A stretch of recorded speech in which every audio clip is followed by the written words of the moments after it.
Bayangin kamu lagi tiduran di atas meja operasi, Waduh, oke. ya, lampu sorotnya nyala terang banget. Terus, di sebelah kamu ada sebuah robot dokter bedah mutakhir yang lagi siap-siap ngebedah tubuh kamu. Robot ya, bukan manusia? Bener, robot. Dan robot ini ngebuka kulit sama otot kamu dengan presisi yang benar-benar absolut. Potongannya itu sempurna. Algoritmanya nggak meleset 1 mm pun. Semuanya sah dan sesuai prosedur bedah dong pastinya. Tepat banget. Secara prosedur, semuanya sah. Tapi ada satu masalah yang sangat besar di sini. Apa tuh? Kamu ngejerit kesakitan sejadi-jadinya karena ternyata robot itu lupa nyuntikin obat bius. Astaga, Iya, dan parahnya lagi, dia nggak diprogram buat ngerespons jeritan manusia. Jadi prosedurnya itu 100% bener, tapi prakteknya ya luar biasa kejam. mengerikan sih itu bayangannya. Kan? Nah, pernah nggak sih kamu ngerasa kalau negara kita ini kadang berjalan persis kayak robot tadi? Ah, kerasa banget sih analoginya. Iya, kayak sebuah aturan pemerintah tuh dijalankan secara sah, stempelnya resmi, tapi entah kenapa pas di lapangan, hati nurani kita tuh teriak kalau ada ketidakadilan yang mengerikan yang lagi terjadi. Kondisi yang kayak gitu emang sering banget bikin kita bingung ya. Karena kita kayak dihadapkan pada realitas ganda gitu. Realitas ganda gimana maksudnya? Iya, di satu sisi kalau kita lihat di atas kertas, mesin birokrasi sama hukum kita tuh beroperasi seolah tanpa cacat. Rapi banget ya kelihatannya. Bener. Tapi di lapangan, kesempurnaan administratif itu justru malah ngasilin penderitaan buat masyarakat. Wow, iya juga. Jadi ini tuh bukan lagi soal ada aparat nakal yang melanggar hukum, bukan itu. Tapi ini soal hukum itu sendiri yang walaupun dijalankan dengan benar, dia udah kehilangan kepekaannya sama manusia yang kena dampaknya. Jadi kekerasannya itu justru legal ya? Tepat! Kekerasan struktural itu sering banget sembunyi di balik jas rapi prosedural ini.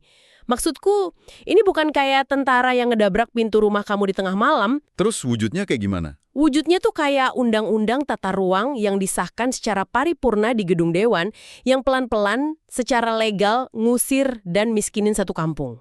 Tanpa ada empati sedikit pun. Bener banget, tanpa empati sama sekali. Dan itu langsung bawa kita ke penelusuran hari ini. Kita bakal ngebedah sebuah draft buku yang diagnosisnya menurutku sangat tajam ya. Judulnya Bangsa Kehilangan Rasa ya? Ini ngebedah krisis kebudayaan yang bikin negara kita bertransformasi jadi robot bedah tadi. Diagnosis yang berani sih ini. Sangat. Tapi sebagai catatan di awal nih, buat kamu yang dengerin, karena buku ini banyak nyentuh ranah konstitusi dan ketatanegaraan. Termasuk soal usulan amandemen kelima UUD 1945 itu kan? Iya, bener. Jadi penelusuran kita kali ini berdiri murni pada ranah ide. Kita bakal ngebongkar argumen dan terapi yang mereka tawarkan supaya kamu dapat wawasan utuh soal cara kerja negara kita. Pastinya tanpa kita ngambil atau ngedukung posisi politik apapun ya di sini. Tentu saja, kita murni netral. Oke, mari kita urai ini. Buku ini nawarin sebuah metafora yang menurutku sangat menohok. Metafora tentang tubuh itu ya. Mereka ngibaratin negara ini tuh persis kayak tubuh biologis. Jantung birokrasinya masih berdetak kuat, paru-paru ekonominya masih napas. Pemilu juga rutin jalan terus sebagai denyut nadinya. Nah iya, 5 tahun sekali jalan terus. Jadi tubuh ini secara klinis tuh hidup. Tapi sistem sarafnya udah mati total. Mati rasa gitu ya. Bener, negara ini kehilangan rasa. Jadinya dia nggak bisa lagi ngerasain sakit waktu tangannya sendiri itu lagi ngelukain rakyatnya. Metafora sistem saraf yang mati itu sebenarnya ngegeser cara kita ngelihat masalah bangsa loh. Ngegeser gimana tuh maksudnya? Gini, kita kan sering banget ngira kalau korupsi atau kebijakan yang nindas itu murni karena krisis politik atau ya krisis ekonomi lah. Selalu larinya ke situ kan? Nah, penulis buku ini berargumen sebaliknya. Mereka bilang ini tuh krisis kebudayaan yang akut. Krisis kebudayaan. Menarik. Iya, jadi waktu kebudayaan dan rasa itu dipinggirkan dengan dalih efisiensi atau demi pembangunan dan kepastian hukum semata, negara kita tuh terjebak. Terjebak di apa yang mereka sebut demokrasi tanpa empati itu ya? Bener banget, demokrasi tanpa empati. Bayangin aja, sistem saraf itu kan fungsinya buat ngirim sinyal rasa sakit ke otak. Biar tubuhnya berhenti ngelakuin hal yang ngerusak dirinya sendiri kan? Tepat. Nah, tanpa sistem saraf itu, kejahatan politik yang transaksional malah tumbuh subur. Kenapa? Karena parameter kebenarannya itu direduksi cuma jadi satu pertanyaan aja. Pertanyaan apa tuh? Melanggar pasal apa enggak? Udah, cuma itu. Astaga. Jadi cuma ngeliat teks hukumnya aja ya? Iya, kalau kelakuannya bisa diakalin supaya nggak melanggar pasal, ya tindakan itu dianggap sah. Nggak peduli deh betapa banyak nyawa atau nasib orang yang hancur karena itu. Gila, pendekatan legalistik murni itu kerasa dingin banget ya jadinya. Sangat dingin dan mekanis. Tapi aku yakin sih banyak yang bakal mikir, bukannya negara modern itu memang harus objektif? Maksudnya berpegang teguh sama teks hukum gitu? Iya, kan? Negara kan harusnya hitam putih. Kalau kita mulai masukin unsur perasaan, atau rasa, atau budaya ke dalam cara kita ngurus negara, bukannya bahaya. Bahaya bikin hukumnya jadi ambigu maksudnya. Nanti hukumnya jadi kayak pasal karet, nggak ada kepastian gitu. Kekhawatiran itu emang sangat logis ya kalau kita nganggap rasa itu cuma sekedar emosi personal yang labil dan gampang berubah. Oh, jadi yang dimaksud rasa di sini bukan emosi personal. Bukan sama sekali.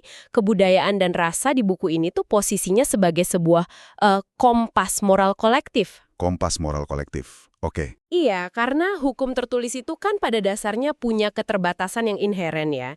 Dia nggak bisa ngebayangin atau memprediksi setiap celah dan kemungkinan di masa depan. Ah, bener juga. Orang jahat selalu nemu celah hukum kan?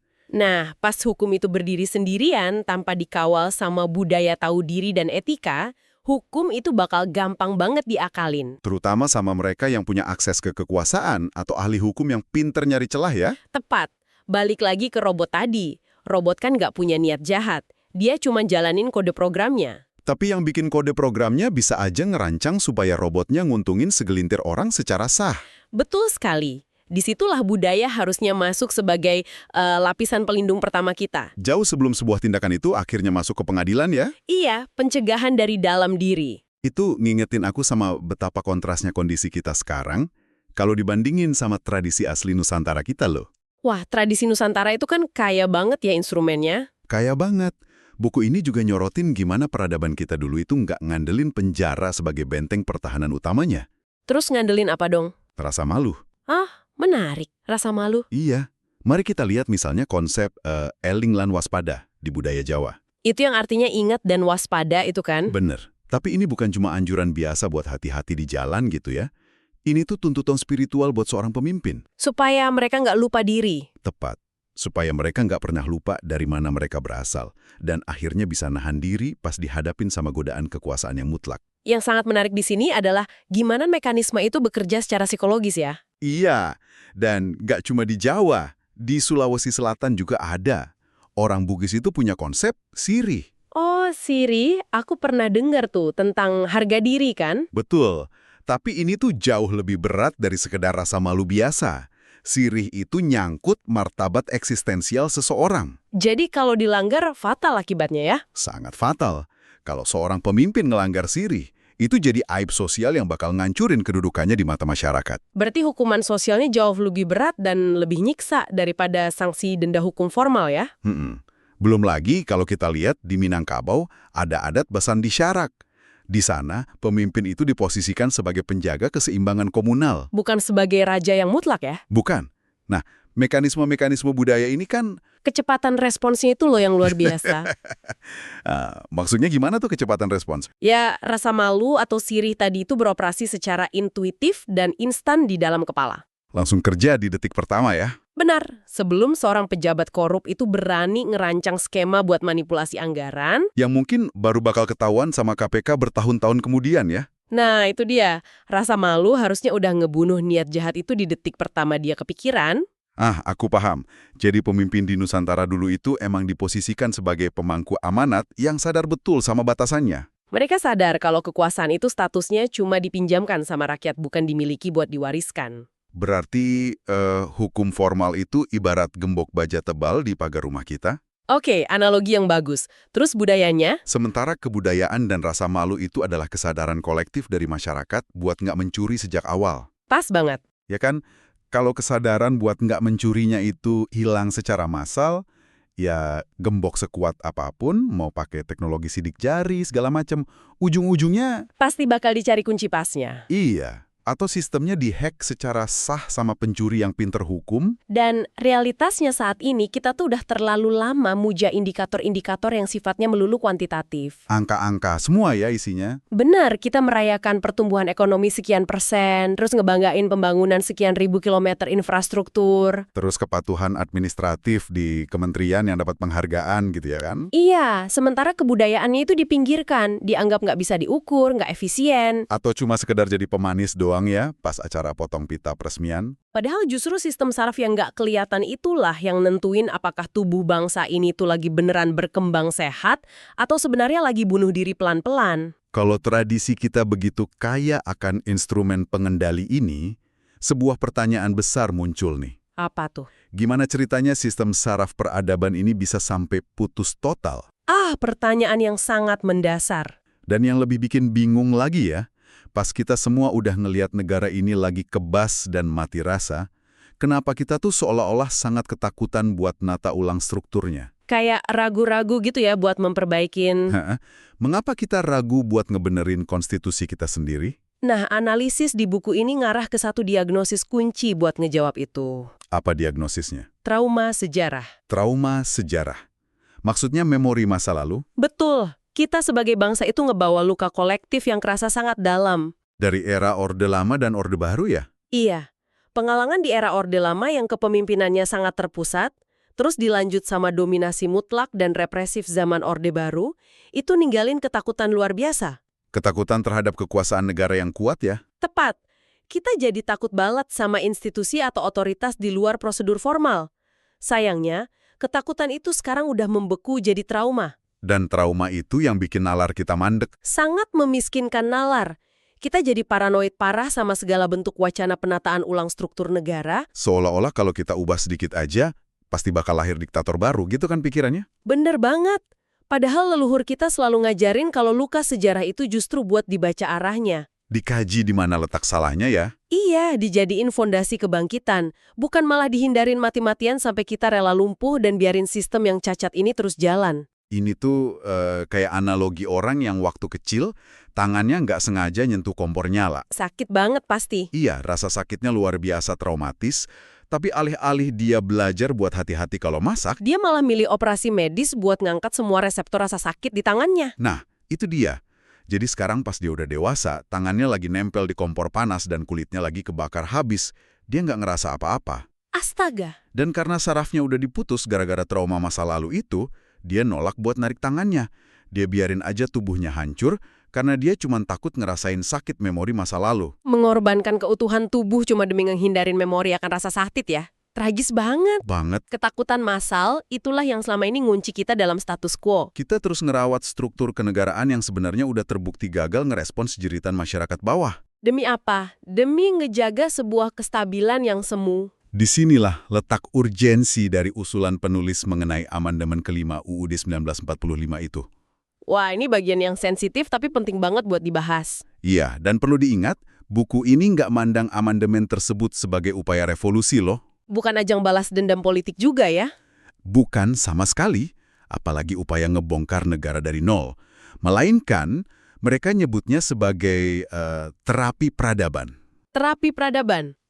Istilah yang bagus. Amandemen ini tuh cuma semacam prosedur bedah mikro buat nyambungin kembali saraf-saraf yang sengaja kita putus tadi. Jadi tujuannya bukan buat ngubah wajah negaranya, tapi sekedar ngembalin kemampuannya buat ngerasain sakit ya. Tepat. Buku ini secara spesifik ngedorong amandemen itu supaya suara-suara kultural dan moral. Yang selama ini sering digilas sama transaksi partai politik itu kan? Nah, iya. Supaya suara-suara itu dapat kembali saluran konstitusionalnya. Agar sinyal rasa sakit dari masyarakat bawah itu nggak berhenti cuma di tumpukan meja birokrasi. Tapi bisa langsung nyengat pusat saraf kebijakan di atas ya. Benar. Terapi peradaban ini intinya ngembaliin kedaulatan. Ke pemilik aslinya secara substantif. Karena selama ini kan kedaulatan rakyat tuh ibaratnya cuma hidup sebagai slogan kampanye aja. Dirayain meriah tiap 5 tahun sekali. Terus keesokan harinya, pas bilik suaranya ditutup, rakyat kembali jadi objek penderita. Makanya amandemen ini diarahkan buat merekonstruksi ekosistem kekuasaan. Biar rakyat bisa ngontrol arah negara di kesehariannya. Bukan cuma pas hari pencoblosan aja. Nah, disinilah bagian yang sangat menarik. Oke, apa itu? Kalau amandemen itu adalah proses terapinya, lalu wujud anatomi dari tubuh negara yang udah sehat dan peka itu kayak gimana sih? Ini masuk ke inti konsepnya ya. Iya, buku ini negesin banget kalau rakyat itu sama sekali bukan target program pemerintah, bukan beban subsidi, atau cuma deretan angka kemiskinan di laporan tahunan. Rakyat adalah darah dan daging dari negara itu sendiri. Benar. Tubuh nggak mungkin dibilang sehat kalau dagingnya itu lagi membusuk.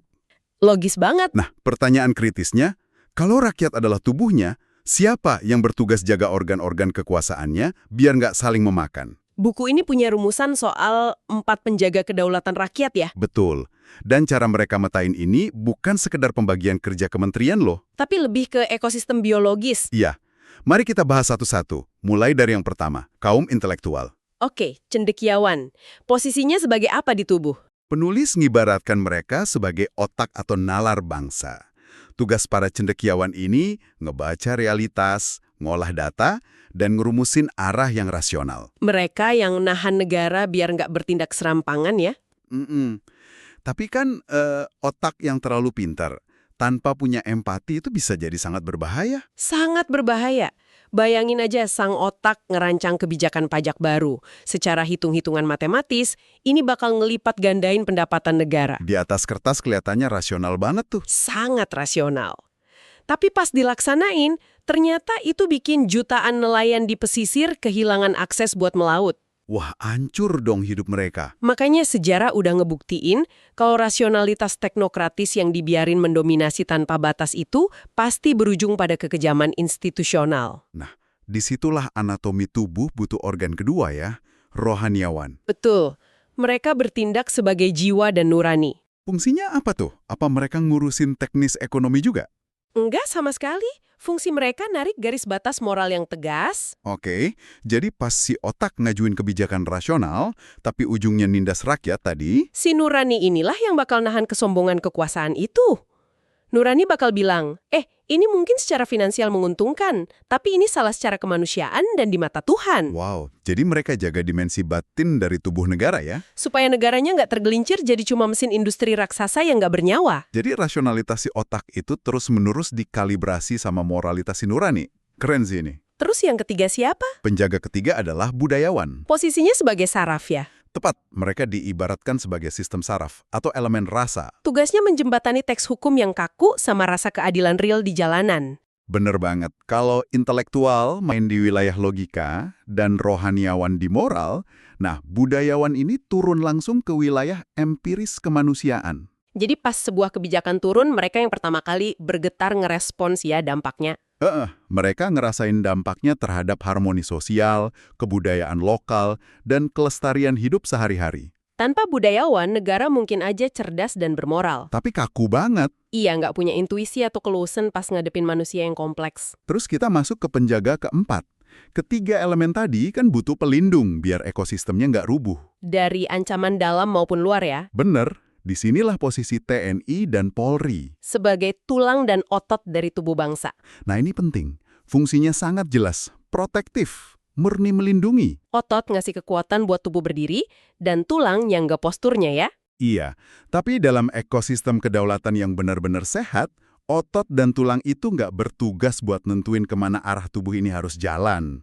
Apalagi kalau sampai ngambil alih fungsi otak buat berpikir, itu fatal. Jika kita hubungkan ini dengan gambaran besarnya, Keseimbangan 4 pilar ini adalah nyawa dari negara kita sebenarnya. benar.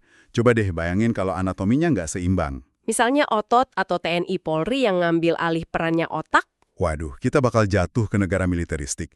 Semua masalah masyarakat bakal diselesaikan pakai kekerasan dan pendisiplinan paksa. atau sebaliknya kalau otak intelektual yang mendominasi mutlak terus neken nurani sama rasa. Kita bakal jadi negara hiperteknokratis. Negara yang nganggap rakyat miskin tuh cuma angka inefisiensi yang mesti disingkirkan. Kedaulatan rakyat yang sesungguhnya itu kan baru tercipta kalau logikanya tajam, moralitasnya bersih, rasanya peka, dan perlindungannya kuat. Keempatnya harus sinkron. Kesinkronan itulah yang jadi wujud dari kebudayaan yang benar-benar hidup. Karena dominasi satu unsur atas yang lain, itu selalu jadi pintu gerbang menuju kesaliman struktural ya. Sangat tepat. Dan yang luar biasa, keseimbangan ini tuh otomatis ngubah cara kita mendefinisikan pucuk pimpinan. Oh iya, posisi presiden. Dengan kerangka anatomi biologis ini, presiden itu bukan penguasa yang posisinya di atas hukum. Apalagi ngerasa jadi pemilik sah dari tubuh negara. Tepat. Buku ini ngasih definisi yang menantang banget soal posisi presiden. Mereka nyebut presiden tuh cuma sebagai pekerja kebudayaan. Pekerja kebudayaan, menarik banget istilahnya. Iya, karena hubungannya sama negara ini ya murni ikatan kontrak kerja aja selama 5 tahun. Ini ngubah segalanya loh. Artinya, kehormatan presiden itu nggak ditentuin dari kemewahan fasilitas istananya ya? Atau seberapa besar pasukannya. Kehormatannya murni dinilai dari seberapa mampu dia mikul rasa malu kalau rakyatnya lagi menderita. Dan kemampuannya ngejaga keseimbangan harmoni dari 4 penjaga kedaulatan tadi. Bener. Presiden yang gagal ngerasain denyut penderitaan rakyatnya itu pada dasarnya lagi ngelanggar kontrak kebudayaannya secara mendasar. Ubah paradigma dari penguasa jadi pekerja kebudayaan ini benar-benar ngikis habis ilusi bahwa jabatan politik itu privilege warisan. Jabatan itu adalah laku pengabdian yang penuh sama pantangan moral harusnya. Setiap tanda tangan kebijakan, pidato, bahkan sekedar gestur tubuh presiden aja, itu mancarkan sinyal kebudayaan ke seluruh sel tubuh Republik ini. Kebayang nggak? Kalau pusatnya aja udah nggak punya rasa malu. Wah, apatisme dan kerakusan bakal nyebar super cepat ke seluruh organ birokrasi di bawahnya. Jadi, apa arti dari semua perbincangan ini buat kamu yang lagi dengerin? Mengapa kamu harus repot-repot peduli sama urusan anatomi negara, sistem saraf, dan amandemen kelima ini? Nah, silakan. Kamu perlu sadar kalau konstitusi yang ngatur hidupmu setiap hari ini tuh bukan cuma dokumen hukum tebal peninggalan masa lalu. Bukan juga dokumen eksklusif yang cuma diurus sama para elit di parlemen sana ya. Bukan. Konstitusi itu adalah wasiat bangsa. Wasiat bangsa. Berat juga ya maknanya. Iya, karena itu dokumen kesepakatan rasa kolektif. Dia ngikat leluhur kita yang hidup hari ini, dan anak cucu kita besok. Jadi, memulihkan kebudayaan bangsa itu bermula dari penolakan kita buat direduksi sekedar jadi angka demografi. Atau cuma jadi target suara pas lagi musim pemilu aja. Ketika kamu ngeliat ketidakadilan yang dengan rapi diformalkan sama aturan, Milih buat diem dan malingin muka itu bukanlah posisi yang netral. setuju. Diam di saat sistem saraf negara lagi putus, itu adalah bentuk pembiaran sadar. Pembiaran yang akhirnya cuma bakal merpanjang rendang hidup dari mesin kekuasaan yang sebenarnya lagi ngelukain kita semua. Buku ini kayak jadi alarm yang sangat nyaring ya, ngingetin kalau kebudayaan dan kita sebagai masyarakat itu nggak boleh diem. Kita dituntut buat terus-menerus memproduksi rasa, numbuhin empati. Dan bersuara lantang biar negara ini nggak lupa diri dan malah berubah jadi monster administratif. Betul. Tapi ada satu hal sih yang terus ganggu pikiranku setelah baca analisis di draft buku ini. Dan mari kita renungkan realitas ini sejenak. Apa itu? Gimana kalau kita milih diam karena sistem yang teramat legalistik dan teknokratis ini tuh udah secara konsisten, bertahun-tahun, berhasil ngeyakinin kita, Niyakinin kalau suara moral kita nggak ada gunanya. iya, kalau jeritan sakit kita tuh udah nggak ada lagi harganya di mata hukum yang cuma mandang prosedur. Sebuah kelelahan kolektif ya jadinya. Jika diamnya kita selama ini pada dasarnya adalah sebuah mekanisme pertahanan diri, sebuah trauma berlapis karena kita terlalu capek teriak tanpa pernah didengerin, Lalu, siapa dong yang sebenarnya megang kunci buat nyalain lagi sistem saraf itu? nah itu pertanyaannya. Apakah negara yang harus ngambil inisiatif buat ngerobohin keangkuhan proseduralnya dan ngundang lagi ruh kebudayaan ke dalam konstitusi? Ataukah justru kita, sel-sel dan daging dari tubuh bangsa ini, yang harus berani mulai ngerasain luka itu lagi secara terang-terangan? Memaksa sang robot dokter buat akhirnya ngeliat ke bawah dan sadar kalau kita ini adalah manusia dan kita bisa berdarah. Pertanyaan yang bikin merinding jujur aja. Ya, sesuatu untuk kamu telusuri lebih jauh.